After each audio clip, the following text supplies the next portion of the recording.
deals with Greece to a certain extent, but the spread of Greek culture and Greek knowledge and Greek traditions. And so we will see that expansion on on the whole idea of a Greek empire. But ironically, it isn't actually done by the Greeks. It's done by another group of people known as the Macedonians. So, before that though, okay, we start off, and we've only briefly mentioned it, the Peloponnesian War, which is a 25 plus year conflict. And the two main protagonists are, of course, as always, Athens and Sparta. And it involves the entire Greek homeland, because some cities go on the side of Athens, some cities go on the side of Sparta. And while we really can't, get into the entire conflict, just know that at some point, Sparta and its allies do come out on top. But we say that kind of dubiously because this 25-year war does manage to weaken every one of the city-states. Okay? Now, what a lot of people at the time don't know is that the Persians had in fact been manipulating events behind the scenes, okay, hoping that this is exactly what would happen, and they'd be able to swoop in, and even though it's been about 100 years, they would finally be able to conquer Greece, take over, some of the areas that they had lost out on, and finally get their revenge on the Greek city-states, okay? But what ends up happening? Well, we need to talk about Macedonia. The Macedonians live to the north of Greece, okay? It's a very hilly, very mountainous country, and while the Macedonians are Greek, they do speak the language, they also worship and believe in the same gods. The mainland Greeks, including the Spartans, consider them to be uncultured, unrefined. Okay? They consider them to be backwards. If you want to use a term, a modern day term, they consider them rednecks. Okay? They're the ones that we don't talk about. They're the ones that have no manners and don't know how to act politely in company, type of thing. And this was the reputation that they had. Okay? Now, just like the Greek city-states, the Macedonians were also kind of a spread out and separate people, united only by their language and their religious beliefs. But at some point, a man named Philip, and he eventually gets the title Philip II because his father was also Philip,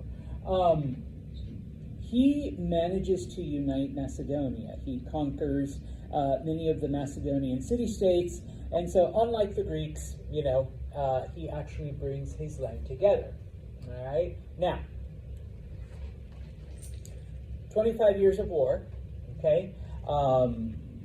Sparta comes out on top, nominally, but all of the Greek city-states are pretty much weakened after this war, and the Greeks begin to notice that the Persians are making preparations to re-invade the Greek homeland. So the Greeks send a message to Philip asking for help.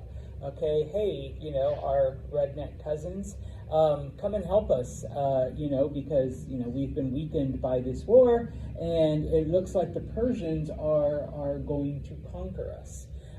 Philip says, okay, I'll help you guys out, but it turns out that Philip goes in and begins to conquer the Greek city-states one by one.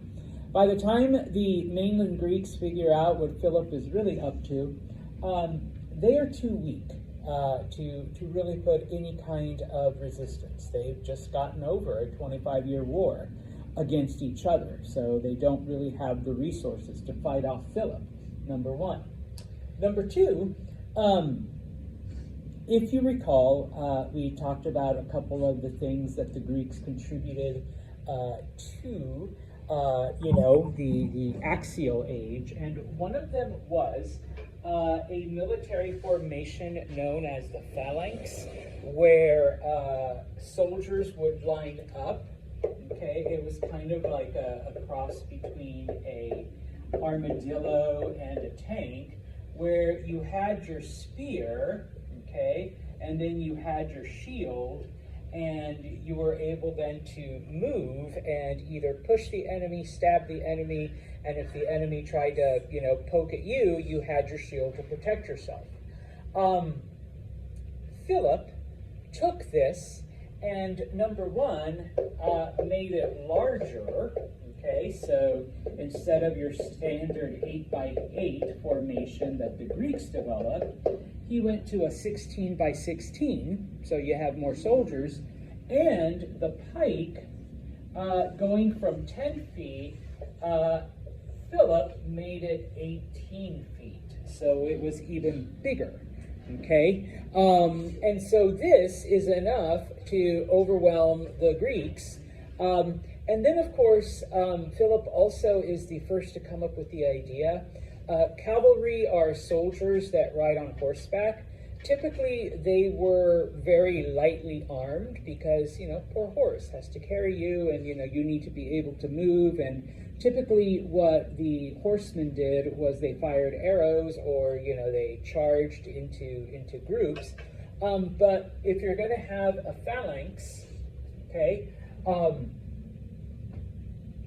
Philip put armor not only on the soldiers, but also on the horses, okay? And so now it becomes much more difficult for, the standard Greek soldier to be able to resist, not only horse-mounted soldiers, but these soldiers now also have armor, and the horses are also wearing armor, okay?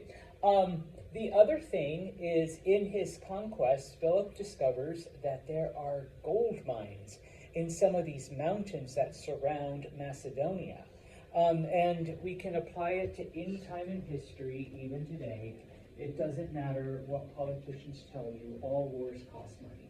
Okay, the money has to come from somewhere. And so the fact that Philip found gold means that he is now able to pay his armies and buy weapons and the whole thing. He has the finances, whereas once again, the Greek city-states have just come out of a 25-year war against each other. So that by 330, okay, Athens is the last city to be conquered. And so for the first time in history, the Greek city-states are brought together. Granted, they brought together under conquest, they get conquered by the same person, but they are under one ruler. All right? Now, unfortunately, Philip does not live very long to be able to rule over Greece and carry out some of his grander plans, because a short time after the conquest of Athens, one of his daughters is getting married, they're at a feast, everyone's happy, partying, and he's assassinated at the reception. Okay, he gets literally stabbed in the back. Okay, yeah, that's what happens, So don't go to weddings, type of thing. So, you'll be fine. Just your dad might get stabbed. Well then there you go. You don't have to worry. Okay, yeah, you're safe. Now, after his death, his oldest son, Alexander, takes over. And yeah, he becomes what history eventually refers to as Alexander the Great. Okay. Now, this is off of one of the murals that is found in Persia, probably the most well-known image of Alexander. Okay. But he is only in his teens when he takes over the kingdom. All right. But he's quite the guy. All right. Now, after taking over, Alexander decides to invade Persia. All right. Now, for the longest time, historians were like, okay, so, you figured he just took over, he'd be content with Macedonia and Greece, and, the Persians really had done nothing to him directly. But there's always theories. We never really know why he actually did it.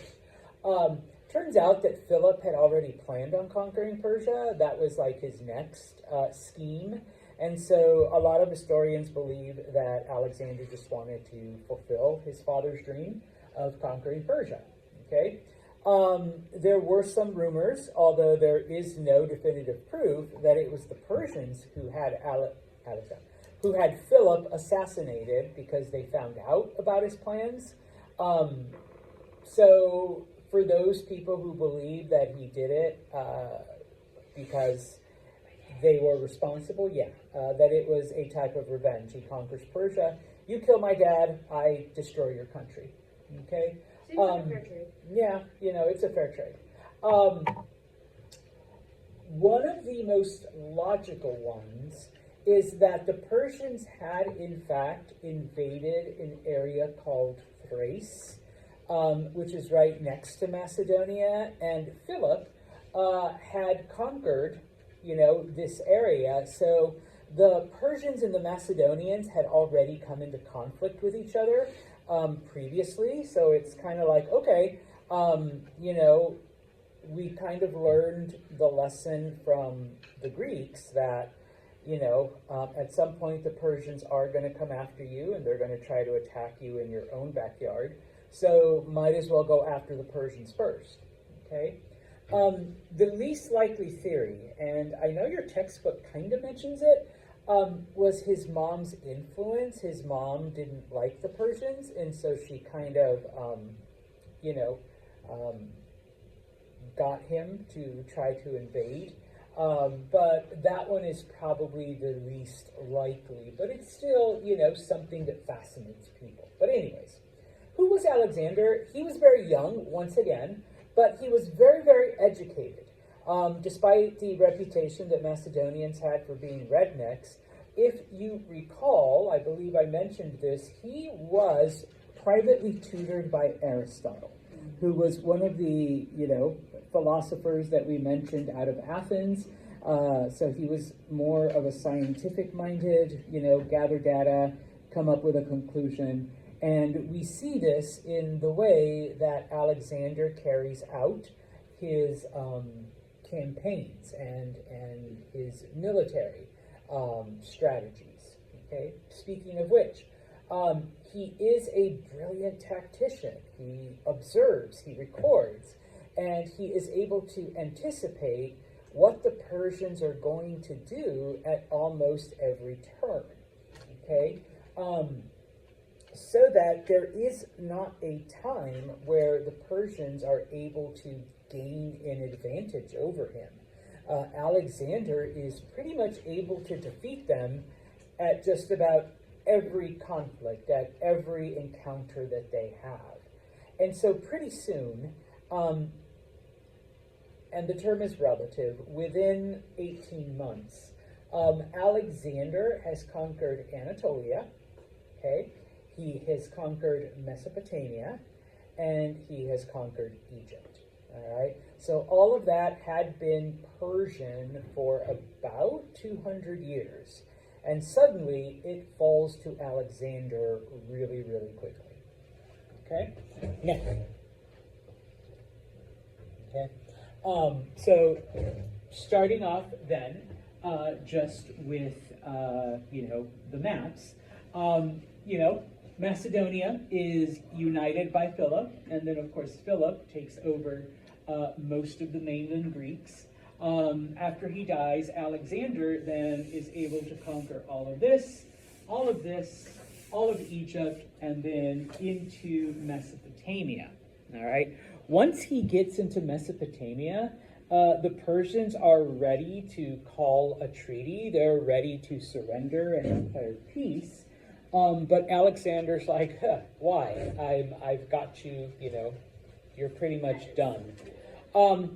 This is just an illustration because I know mine is way better, but I figured I'd give you another perspective of what a Macedonian phalanx would look like. And so you would literally just walk slowly at the person and just poke and stab things. All right, poke and stab. And because your pike was 18 feet long, I'm stabbing way back there before anyone gets near, the main body of the army. Okay, where are you? Here you are. Okay, and so looking at the Macedonian phalanx versus your standard, it was deeper, it was wider. Okay, and of course, and of course, you're killing the other person because your spears are much longer, so that by the time it does become a melee where you're fighting swords on swords, your enemy has lost most of their soldiers and their formation has fallen apart. Okay, now.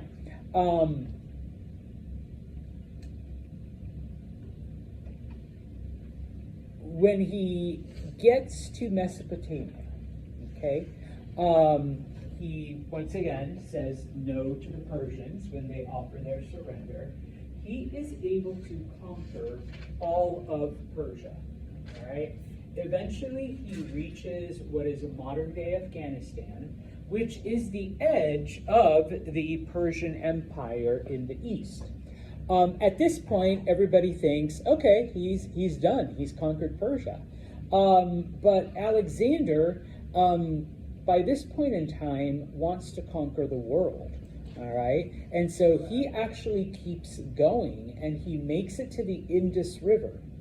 At the Indus River, as he's ready to cross into India, the westernmost kingdoms and states, because remember, not all of them had kings, do send out an army to meet Alexander. This army has elephants as part of the attack force. The Persians have never seen them, okay? They've never seen elephants before. They're these huge monstrosity-looking things, and they're pretty aggressive, and they've got soldiers, and, he's able to defeat them. Actually, Alexander sends his cavalry around, and they attack the elephants from behind, which he's just like, okay, you're scared of them, let's just poke them in the butt, I guess, and he's able to defeat the Indian army. Okay, now, they cross the Indus River, and Alexander is ready to keep going and conquer all of the Indian kingdoms, but his men rebel against him. His men say, no more. We are done, okay? By this point in time, and I know it only took us 2 slides to get here, but it's actually been 10 years since Alexander took over, and since he started his conquest of all of these lands. And so his men are like, no, we're done. We want to go home. We miss our home, our families. We've been fighting for 10 years. Okay, we're done. And so Alexander says, okay, fine. We'll turn around and go home. Okay? Now, during their time that they spent in Persia, both conquering it and then, of course, on their way back, heading back into Greece, it was one of those things where Alexander completely and totally and 100% fell in love with Persian culture. Okay? He just thought it was the best. Like, oh my goodness, the way they dress, the way they act, their traditions, and especially the women. He really came to love Persian women. Okay? And so, little by little, Alexander begins to abandon, his Greek clothes and his Greek customs and Greek food, and he begins to adopt all of these Persian things, and he begins to marry Persian women. Are we saying women as in women? Yeah. Never have. Okay, so Persian tradition during this time was that a man was allowed to have as many wives as he could support. They had to be supported equally, though. He couldn't give wife number 1 like a palace, and then wife number 8 was homeless, type of thing. And so, Persian men had 2, 3 wives, as long as they were able to maintain them at an equal status. That was Alex's favorite part about Persian culture. And I mean, he's like the king. So he could marry as many wives as he wanted because he could give them all the same level of living and attention. And wife number 1 got a palace, wife number 2 got a palace, wife number 3 got a palace, wife number 4. All right. It's estimated that he married about 150 women. So yeah, he had quite a number. My brain is not functioning. All right, that's fine. All right, so now he still wants to conquer the world. He doesn't want to go back. And so one of the things he starts doing is he starts encouraging his men to marry Persian women, hoping that they want to settle in Persia, and then, okay, you're not that far from your new home, and so, we can keep conquering more and more areas. The other thing that he does is, okay, granted, yes, you have a Persian wife, you've adopted Persian customs, but a lot of his men still missed, the homeland. They still missed their Greek food. They still missed, Greek culture. So he begins to build cities throughout the lands that he conquers. He builds them in the Greek style, which is why we'll talk about this, not today, but, as we continue the chapter, how archaeologists would find random Greek cities in the middle of Afghanistan, and it's like, how the hell did a Greek city get here?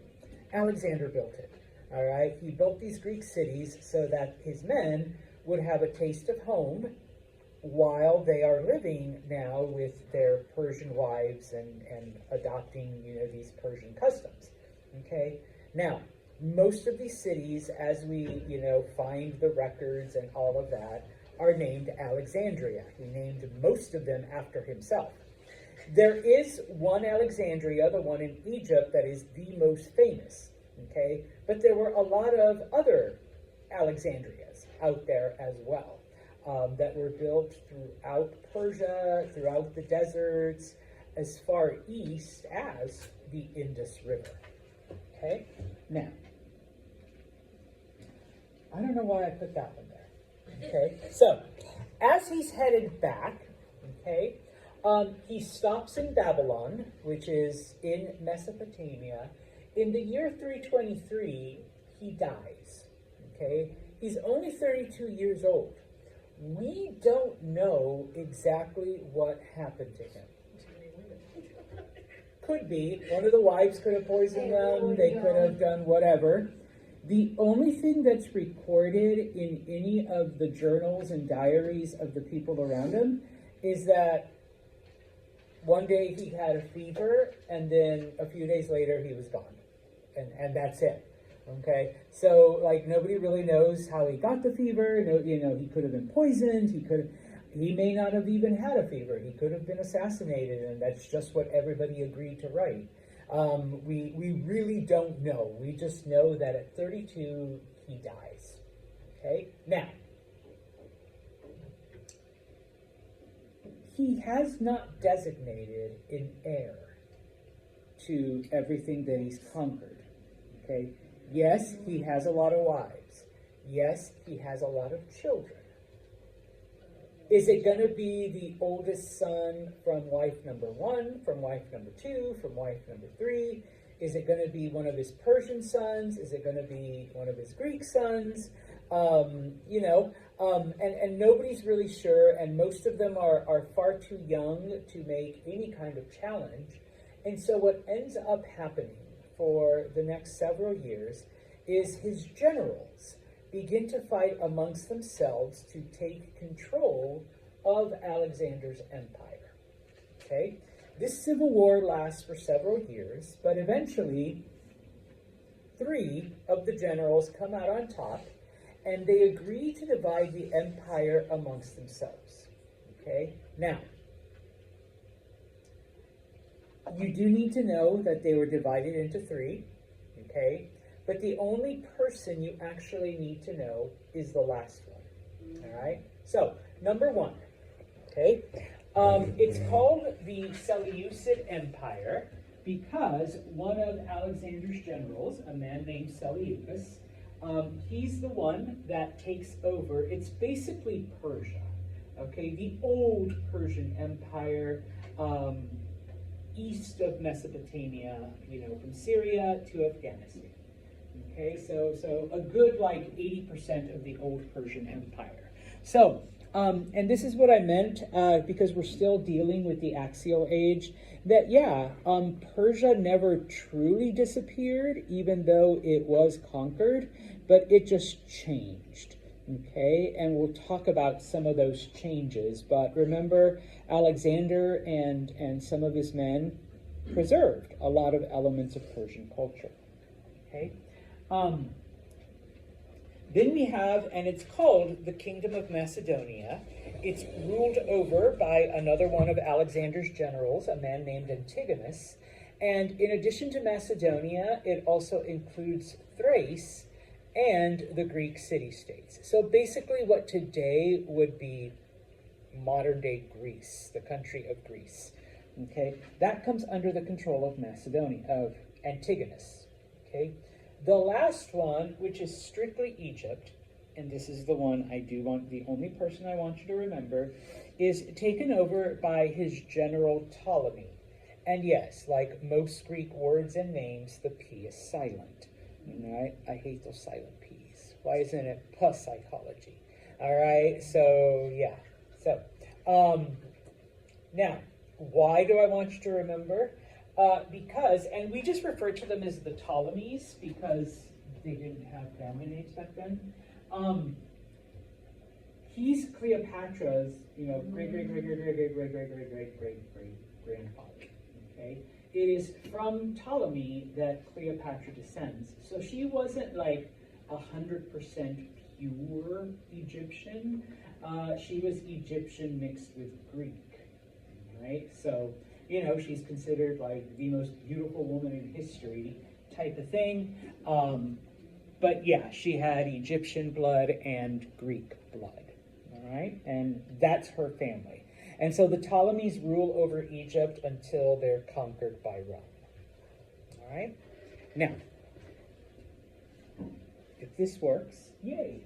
I want to show just a couple of clips because it's better to watch than to listen to Mr. Santos talk about Alexander and the Greeks. And one example of Alexander's military genius as well. Let me make this so that it fits on the screen, even though, good enough, all right? Were the outcasts of the Greek world, until one man would rise and take his people to the heights of empire.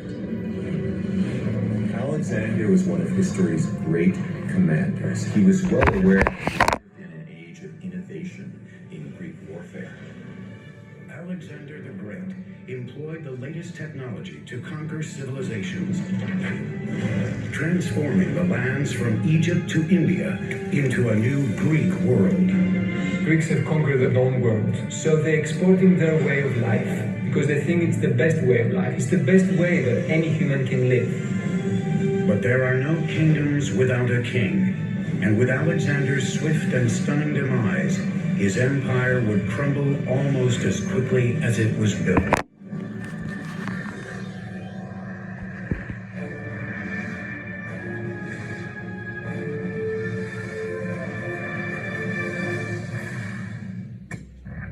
I'm sorry. This game, you're not ready for it. 404 BC, a long and bloody 27-year war has come to an end. Athens, its once dominant navy destroyed, is starved into submission at the hands of its arch-rivals, the Spartans.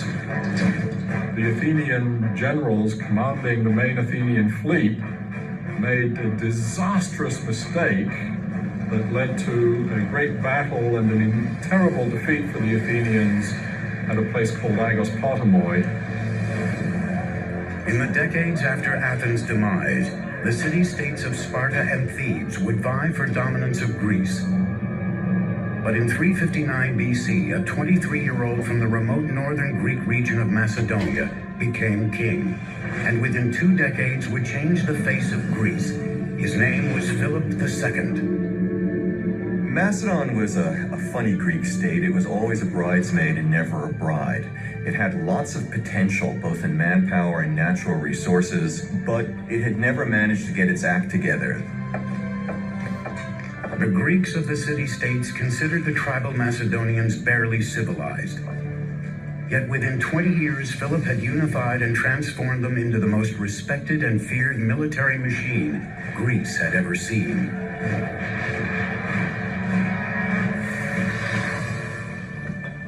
Philip built Macedonia on 2 fronts, diplomacy and strength. He began by creating alliances with the surrounding city-states, while at the same time reinventing the Macedonian army, making soldiering a full-time and highly trained occupation. But the key to his new professional army was a corps of engineers that Philip organized to design and build new instruments and machines of war. An innovation that changed forever how wars would be fought and won.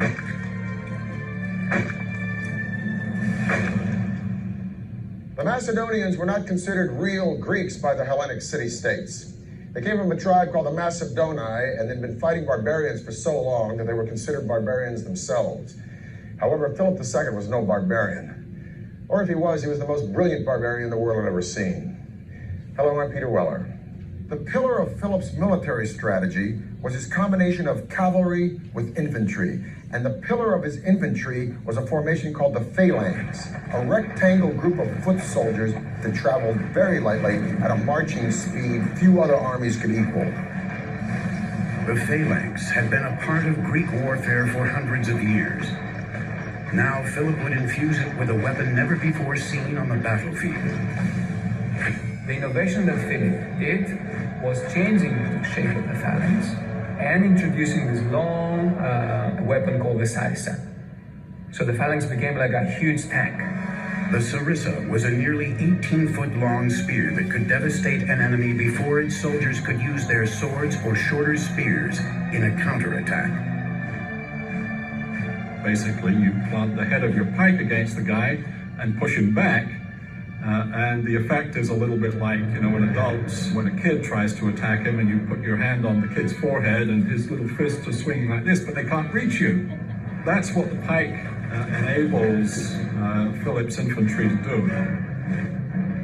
Well-drilled, well-disciplined, and well-equipped soldiers gave the Macedonian phalanx the upper hand against traditional battle tactics.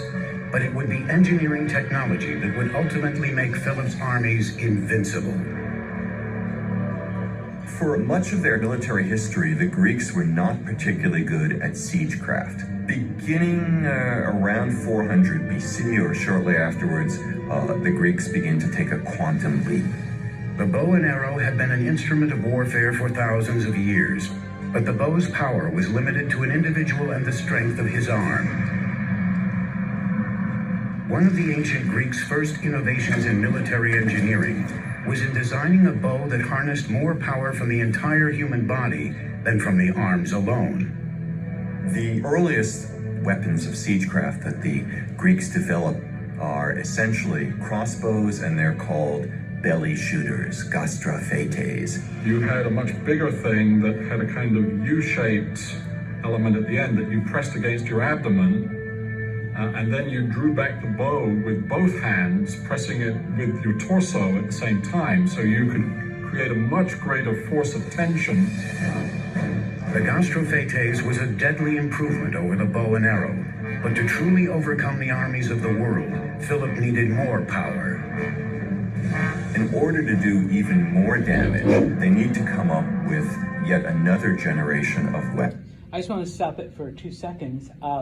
Yes, the Chinese were the first to come up with the crossbow, but the Macedonians, completely separate from the Chinese, came up with their own version of it several hundred years after them. So, and once again, this is just Mr. Santos geeking out the fact that like two different groups without ever being in touch could come up with like the same idea.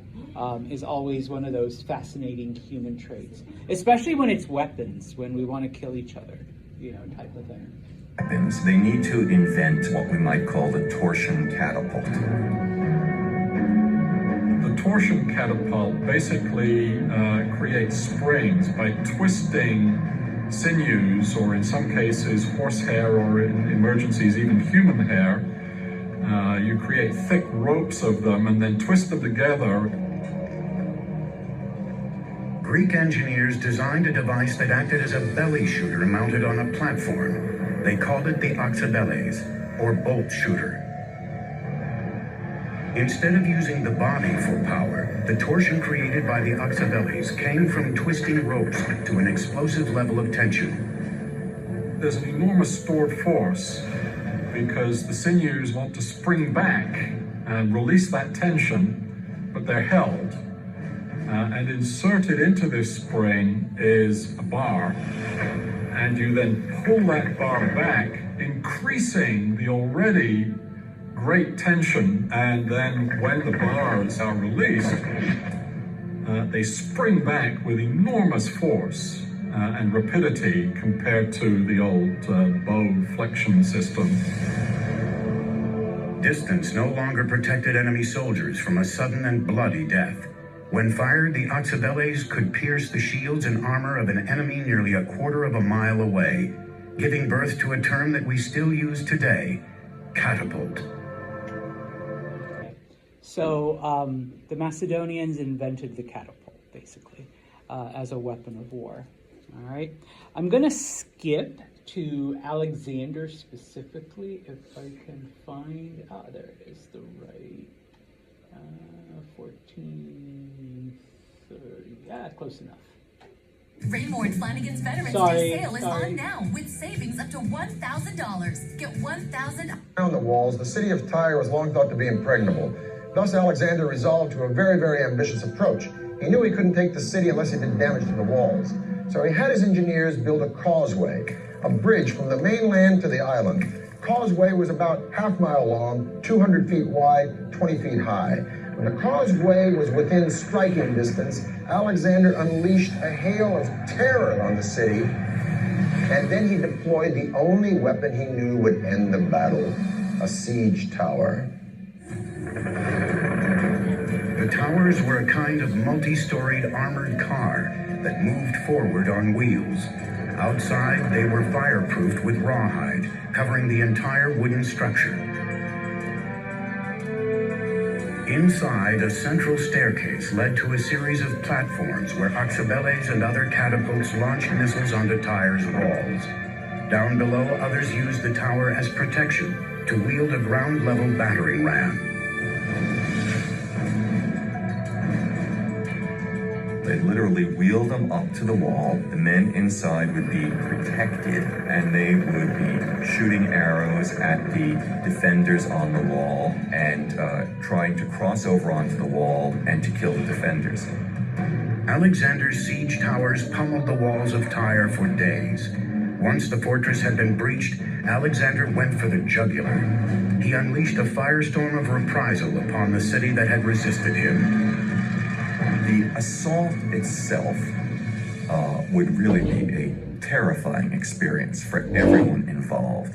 The only way to signal would be through trumpets, so you have to imagine trumpets blaring, a tremendous noise of men attacking, flags blowing in the wind on the battlements of the city that was under attack. I think it would have been an extraordinary scene. All right, so some of the Macedonian innovations and inventions, and of course Alexander's use of terror and engineering and coming up with just a giant moving tower. So looking at the map again, okay, Macedonia, Seleucus, Egypt, okay, how it divides up. And of course, we are going to talk about some of the other kingdoms and areas that rise up after Alexander, okay, but, okay, let's see, hold on. Yes, we will finish with this today, okay, and the reason why, you know, I kind of want you to remember Egypt and Ptolemy, okay, because number one, it did last the longest. It lasted from this point in time all the way until the Roman Empire, when Rome was able to defeat the combined armies of Cleopatra and Mark Antony. Okay. Before this, the other two Persian areas had already collapsed. Okay.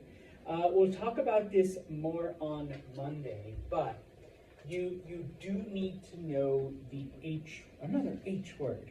All right, Hellenism. Okay, Hellenism has two meanings, I suppose. Number one, it could just mean the spread of Greek culture, and that's its most basic definition. But a more accurate definition is Greek culture mixing with local culture. And probably the greatest example of that is Egypt, okay, where Greek culture mixed with Egyptian culture, forming something completely and totally new and different, and giving us a lot of our modern perception of science and math and astronomy, because it merged both of these, okay? It was, and I mentioned this before already, it was under actually Ptolemy's grandson, Ptolemy IV, who came up with the idea of the Rosetta Stone. So we have, that's how Greek was the basic, the language, and of course we have the old Egyptian stuff also on the stone, so that when you look at it, oh hey, here's the hieroglyphics that nobody knows anything about, but here's the Greek that corresponds with each of those hieroglyphic symbols, okay? We see a united Egypt for the next several 100 years, close to 1,000 years. We'll talk about this on Monday as well. The old Egyptian religions suddenly mix with the Greek ideas of Zeus and Aphrodite and Hera and all of this. And so now the Egyptian gods also become humanized, but we begin to see the merging of ideals and beliefs. And, you know, some of the Greek deities begin to take on Egyptian traits, and some of the Egyptian deities begin to take on Greek traits, okay?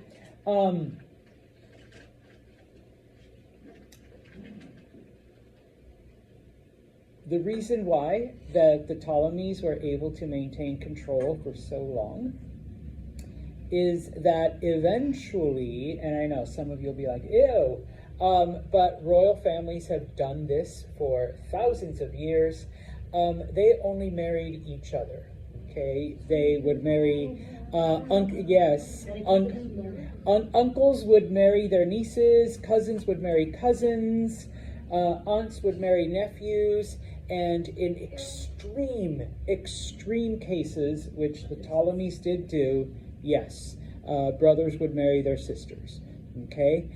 Because how the hell are you going to mix impure blood with the blood of royalty? So you got to keep it, you know, all in the family. And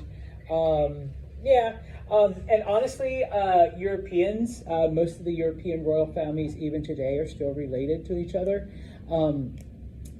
Go back 100 years to World War I, and I'll finish with this. People didn't think it would be as big as it eventually got, because the King of England, the King of Russia, and the King of Germany were all cousins. They were first cousins. All the royal families just married each other, type of thing. So, okay, so it kind of gets its start with this, the idea that that's how you maintain a dynasty, is by not letting anyone else marry into your family. All right, so we will continue on Monday. Like I said, you need to know the H word, Hellenism. All right, we'll talk about